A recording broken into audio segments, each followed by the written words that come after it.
नमस्कार। आज हम बरोक शैली के हॉलैंड के महत्वपूर्ण चित्रकार रेम्ब्रांड हरमन वान राइन के बारे में चर्चा करेंगे।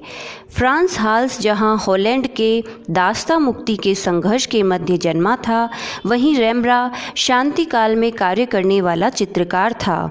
हॉल्स की कला में हॉलैंड के वीरों की बहादुरी का चित्रण हुआ था। रेम्ब्रांड ने अपने देश के विचारों की गहराई को प्रस्तुत किया। रेम्ब्रांड का जन्म 15 जुलाई 1607 को लाइडन में हुआ था।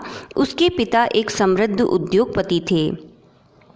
अपने पुत्र को उन्होंने जिस लाड़ प्यार से पाला था, उसका बालक रेम्ब्रांड पर स्थायी प्रभाव पड़ा और आगे चलकर कलाकार के रूप में रेम्ब्रांड ने अपने पिता के 11-12 व्यक्ति चित्र अंकित किए। अपनी मां को भी उसने लगभग 1 दर्जन चित्रों का विषय बनाया।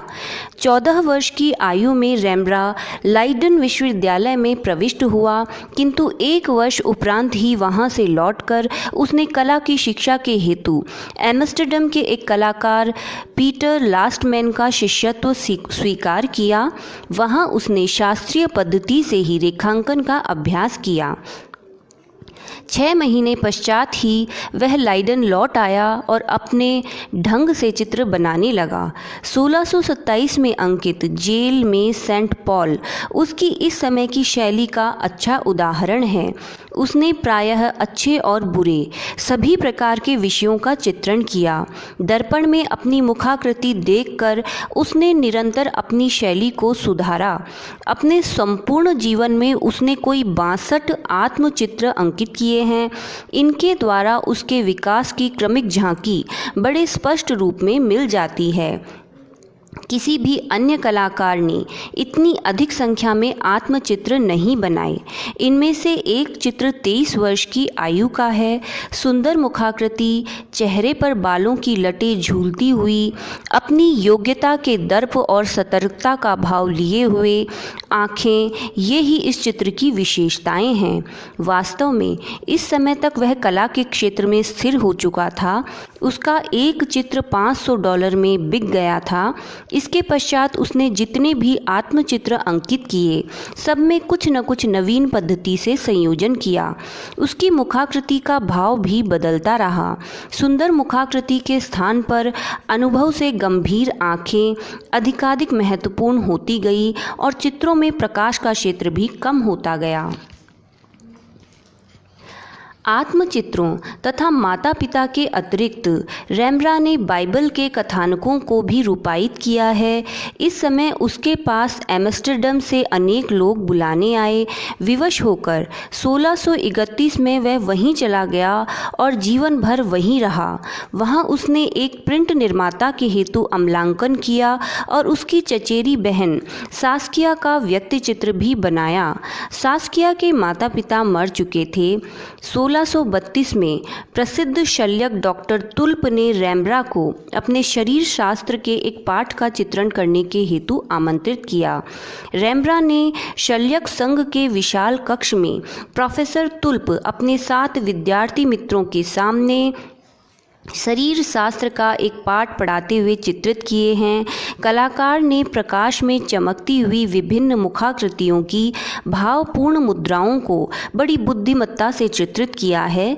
इस चित्र से रेम्ब्रांड की बहुत प्रशंसा हुई। उसने बहुत से एनग्रेविंग बनाए, जिन्हें उसने बड़े स्तर पर बेचा व सम्मान प्राप्त किया। इसके पश्चात तो रेम्ब्रांड से चित्र बनवाने के लिए लोगों की बाढ़ सी आ गई। 2 वर्ष में उसने 40 चित्र पूर्ण किए और पर्याप्त धन अर्जित किया। 1634 ईस्वी में 28 वर्ष की आयु में रेम्ब्रांड ने सास्किया से विवाह किया। रूपवती पत्नी के चंचल नेत्रों, सुनहरी केशों तथा सौष्ठव युक्त शरीर को रेम्ब्रांड ने अपनी कला में उतारा। विवाह के पूर्व रेम्ब्रांड ने उसे अपने एक चित्र के हेतु मॉडल बनाया था। 2 बार मॉडल के रूप में बैठने के समय ही अचानक विवाह की बातचीत चली और $10,000 के दहेज के साथ उसको सुंदर पत्नी मिल गई। धनी परिवार से संबंधित होते हुए भी वह शील स्वभाव की थी और रेम्ब्रा के अनेक चित्रों के हेतु उसने मॉडल का कार्य भी किया। एक चित्र में वह रेम्ब्रा के घुटने पर बैठी है, कलाकार के हाथ में एक बड़ा गिलास है, दोनों बड़ी प्रसन्न मुद्रा में हैं। इस विवाह से सास्किया के अनेक संबंधी रुष्ट हुए। इस परिस्थिति का चित्रण रेम्ब्रा ने सैमसन तथा डिलाइला नामक चित्र श्रृंखला में किया है, जहाँ सास्किया को डिलाइला, स्वयं को सैमसन तथा फिलिस्तीनियों के रूप में उसके परिवारजनों को चित्रित किया है। 1634 से 1632 के मध्य रेम्ब्रा ने अनेक श्रेष्ठ चित्रों की रचना की। वह आत्मचित्र भी बनाता रहा, कभी अपने टोप में मणिमोती लगाकर तथा गले में स्वर्ण की एकावली पहनकर, कभी एक अधिकारी के रूप में और कभी बहुत बड़ा शानदार टोप पहने। चरित्र के अध्ययन की दृष्टि से उसने एक वृद्धा का भी चित्रण किया। उसने देहाती व्यक्तियों की भी आकृतियां चित्रित की हैं। इन सबके साथ साथ वह पुराने तथा जीर्ण शीर्ण धार्मिक विषयों को भी नवीन ढंग से कल्पित करता रहा। इनके हेतु उसने अपने सामयिक जीवन में से मॉडल चुने हैं। प्रत्येक चित्र में टेक्निक, प्रकाश का वितरण तथा अनुभूति की गहराई इतने अच्छे ढंग से नियोजित है कि प्रत्येक चित्र उसकी सर्वोत्तम कृति माना जा सकता है। रेम्ब्रा ने अपने रहने तथा अपनी विशाल चित्रशाला स्थापित करने के लिए एक विशाल भवन खरीदा था। उसे प्राचीन कलाकृतियों के संग्रह का भी शौक था और वह उसमें एक संग्रहालय भी बनवाना चाहता था। इस भवन का वह पूरा मूल्य न चुका सका और अंत में उसे दिवालिया होना पड़ा। लगभग इसी समय उसकी पत्नी का स्वास्थ्य गिरने लगा। उसके एक के बाद एक 2 पुत्र जन्म के बाद ही मर गए और टाइटस को जन्म देकर 1642 में उसकी भी मृत्यु हो गई। उसके 1 वर्ष पश्चात रेम्ब्रा ने उसका एक चित्र स्मृति से अंकित किया। इसके बाद वह बहुत विचारशील हो गया। अब वह व्यक्ति चित्रों में आकृति सादृश्य के स्थान पर भावों को विशेष महत्व देने लगा। इसका फल यह हुआ कि लोग उसके बने चित्र पसंद नहीं करते थे। इस युग की अंतिम कृति रात्रि के प्रहरी द नाइट वॉच है। कुछ कला मर्मज्ञों ने इसे दिन का दृश्य माना है। इसमें 14 बाई 12 फीट के कैनवास पर कैप्टन कॉक की सैनिक टुकड़ी चित्रित की गई है। इस चित्र का प्रत्येक विवरण बारीकी से दिखाया गया है और प्रकाश तथा छाया के समस्त बल बहुत सोच विचार कर लगाए गए हैं। यहाँ तक कि वर्ण वैपरीत्य के भी अनेक प्रयोग करने के उपरांत ही विशेष प्रभाव उत्पन्न किए गए हैं। चित्र में केंद्र में कैप्टन है, अन्य 15 व्यक्ति आगे पीछे तथा आसपास अंकित हैं। रेम्ब्रा ने इस चित्र में अंकित सभी व्यक्तियों से $500 लिए थे, किंतु चित्र बन जाने पर उन्होंने शिकायत की कि किसी का चेहरा अंधकार में है, किसी को आगे चित्रित करके महत्व प्रदान किया गया है तो किसी को पीछे अंकित करके महत्वहीन कर दिया गया है। किसी की मुद्रा ऐसी है कि वह पहचान में नहीं आता। वास्तव में यह व्यक्तियों का अंकन न होकर दृश्य का अंकन हो गया है। इस प्रकार इस चित्र को बनवाने के इच्छुक जिन व्यक्तियों ने रेम्ब्रा को पैसे दिए थे वे सभी इस चित्र से असंतुष्ट हो गए। इसका परिणाम यह हुआ कि लोग रेम्ब्रा से चित्र बनवाने में हिचकिचाने लगे। धीरे धीरे उसकी पूंजी समाप्त हो गई। अंत में वह निर्धन हो गया। रेम्ब्रा यद्यपि एक महान चित्रकार था तथापि वह अपने युग के अनुकूल नहीं था। उसने चित्र बनवाने वालों की रुचि की चिंता न कर अपनी रुचि के अनुसार ही उनका चित्रण किया था। इस प्रकार वह दूसरों के लिए नहीं बल्कि स्वयं को संतुष्ट करने के लिए चित्र बनाता था। उसने जिस स्वतंत्रता से कार्य किया है उसका एक उदाहरण सेंचुरियन कार्नेलियस है, जिसे निर्दय सेवक के नाम से भी जाना जाता है। कहा जाता है कि उसमें पगड़ी तथा लाल वस्त्र पहने आकृति ईसा की है। ईसा के मुख पर अप्रसन्नता के भाव हैं, जिनका मूल कारण चित्र के केंद्र में अंकित गलत कार्य करने वाला सेवक है। इसी चित्र का एक रेखांकन बाद में मिला, जिससे ज्ञात हुआ कि कार्नेलियस कार्नेलियस को ईसा समझा गया है और चित्र में अंकित अन्य आकृतियाँ उसके घरेलू नौकरों की है तथा वह उनसे किसी प्रकार भी रुष्ट नहीं है। इसका कारण यह था कि रेम्ब्रा ने कार्नेलियस को एशियाई वेश में चित्रित कर दिया था। पत्नी सास्किया की मृत्यु के 2 वर्ष पूर्व रेम्ब्रा की मां का देहांत हो चुका था। फिर पत्नी की मृत्यु तथा उसके पश्चात असंतुष्ट ग्राहकों के द्वारा कार्य न दिए जाने से रेम्ब्रा बहुत उदास हो गया था। अब वह व्यक्ति चित्रों के स्थान पर घूम घूम कर प्रकृति का अंकन करने लगा। 1640 ईस्वी से 1652 ईस्वी तक उसने इस प्रकार के अनेक सुंदर दृश्य चित्र बनाए। उसके अनेक महत्वपूर्ण अमलांकन भी इस अवधि के हैं, जिनमें 3 वृक्ष विशेष उल्लेख्य हैं। इसमें आंधी भरे बादलों सहित आकाश के साथ कुछ दूर से एम्स्टर्डम का चित्रण किया गया है। नगर बहुत दूर केवल क्षितिज के समान अंकित है। चित्र में प्रकृति के नाटकीय क्षणों को प्रस्तुत किया है। रेम्ब्रा के घर में एक दासी थी, हेनरिक स्टॉफेल्स। उसने सास्किया की मृत्यु के पश्चात रेम्ब्रा को सांत्वना दी। धीरे धीरे रेम्ब्रा उसकी ओर आकर्षित हुआ और उसके कई चित्र भी बनाए। उसके साथ संबंध को लेकर सास्किया के परिवारजनों ने सास्किया की संपत्ति और पुत्र टाइटस का अधिकार उससे छीनना चाहा। मुकदमे के द्वारा उन्हें केवल सास्किया की ट्रस्टीशिप प्राप्त हुई। टाइटस रेम्ब्रा के पास रहा। बालक टाइटस को उसने माँ के समान ही प्यार दिया। यही नहीं, जब रेम्ब्रा आर्थिक संकट में था तो उसने उसे आर्थिक सहारा भी दिया। हेनरिक स्टॉफेल्स के साथ विवाह कर लेने से उसके धनी ग्राहक उससे और भी रुष्ट हो गए।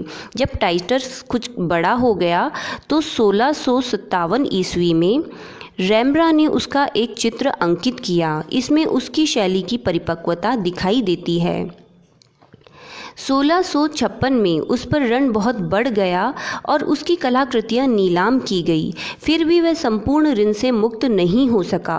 एम्स्टर्डम के अनाथालय के प्रयत्नों से कुछ संपत्ति उसके एकमात्र पुत्र टाइटस के नाम करने में सहायता मिली। इसमें उसके कुछ चित्र भी थे। ऐसी परिस्थितियों में भी रेम्ब्रा किसी प्रकार चित्रण करता रहा। 1660 के उपरांत उसने संत मैथ्यू और फरिश्ता तथा सिंडिक्स नामक प्रसिद्ध चित्रों का सृजन किया। सिंडिक्स के चित्र में रेम्ब्रा ने छाया प्रकाश का मौलिक प्रयोग किया। यह चित्र भी उसके ग्राहकों को पसंद नहीं आया। लगभग इसी समय उसने फ्रांक्वा वान वासरहोवन का व्यक्ति चित्र अंकित किया। यह उसके द्वारा वृद्धावस्था का अत्यंत आदरपूर्ण, सहानुभूतिपूर्ण एवं आत्मीय चित्रण माना गया है। 1662 में रेम्ब्रा को सांत्वना देने वाली दासी की मृत्यु हो गई। 1668 में उसके पुत्र टाइटस का विवाह हुआ, किंतु 1 वर्ष बाद वह भी जीवित न रहा। रेम्ब्रा इस दुख को न सह सका और 1669 में 63 वर्ष की आयु में वह भी इस संसार से चल बसा। वृद्धावस्था में रेम्ब्रा सामान्य जनता और सरल जीवन की ओर आकर्षित हुआ था। अपने व्यक्तिगत जीवन की वेदना को उसने अन्य व्यक्तियों में भी देखा और उसका चित्रण किया। अपने अंतिम आत्मचित्र में भी उसकी यह विशेषता आ गई है। 1660 ईस्वी के लगभग बने इस चित्र में जीवन की पराजय, आंतरिक वेदना और चारित्रिक गंभीरता है, मानो उसने जीवन का सत्य स्वीकार कर लिया है। रेम्ब्रा के लगभग 300 अम्ल चित्र, 2000 रेखा चित्र तथा 650 रंगीन चित्र आज कला जगत को ज्ञात हैं। इस संपूर्ण कार्य में पर्याप्त विविधता, मौलिकता और चारित्रिक विशिष्टता है। हेनरिक स्टॉफेल्स को मॉडल बनाकर रेम्ब्रा ने जिन चित्रों का अंकन किया था, उनमें बाथ शेबा का एक चित्र बहुत सुंदर है। इसमें स्नान करती हुई स्टॉफेल्स बाथ शेबा के रूप में दिखाई गई है, जिसके निकट एक दासी उसके प्रेमी द्वारा भेजे गए विवाह के प्रस्ताव को पढ़ रही है।